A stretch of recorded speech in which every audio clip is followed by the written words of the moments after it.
আসসালামু আলাইকুম। আমরা আজকে আমাদের যে ৩১৩ প্রজেক্ট আছে, এখানে তো আমরা আমাদের যে মুরগি বা হাঁস মুরগির খাবারগুলো সাধারণত ট্রলির মাধ্যমে পরিবহন করে থাকি। আমাদের এটা হচ্ছে আলিপুরে প্রথমে নামিয়ে দেয়, সেখান থেকে আর কি ট্রলির মাধ্যমে নিতে হয়। তো এখন সামনে তো বর্ষার সিজন, ট্রলি রাস্তায় ঢুকতে কষ্ট হবে, এই জন্য আমরা বোর্ড দেখতে আসলাম। এর ফাইবারের বোর্ড এগুলা। এর লোকেশন হচ্ছে আলিপুর মহিপুরের যে নদীটা আছে ওখানে। এগুলো ফাইবারের বোট, এগুলো একটা বোট দেখা যায় নিলে এখানে আমরা যখন বর্ষার সময় থাকবে তখন আর কি খামারে মালামাল ঢুকাতে আমাদের সুবিধা হবে।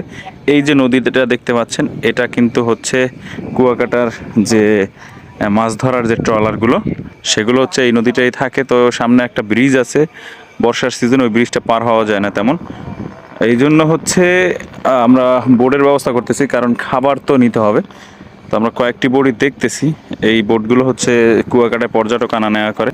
তো আমরা এগুলোর ভিতর থেকে একটা যেটা পছন্দ আর কি, একটু মোটামুটি ফ্রেশ মানের, তো সেগুলোর একটা কিনবো। এগুলোর দাম চাচ্ছে আবার উড়া দুরা দেখা যায়। এই যে পুরাতন একটি দেখতে পাচ্ছেন, এইটাই চাচ্ছে 2.5 লাখ টাকা। এই যে সামনের যে পুরাতনটা এইটা। তারপরে অন্যান্যগুলো যেগুলো ফ্রেশ সেগুলো তো আরও একটু দাম বেশি। তো তারপরে আমরা দেখি, আগে দেখে যেটা পছন্দ হয় তারপরে আর কি নিব।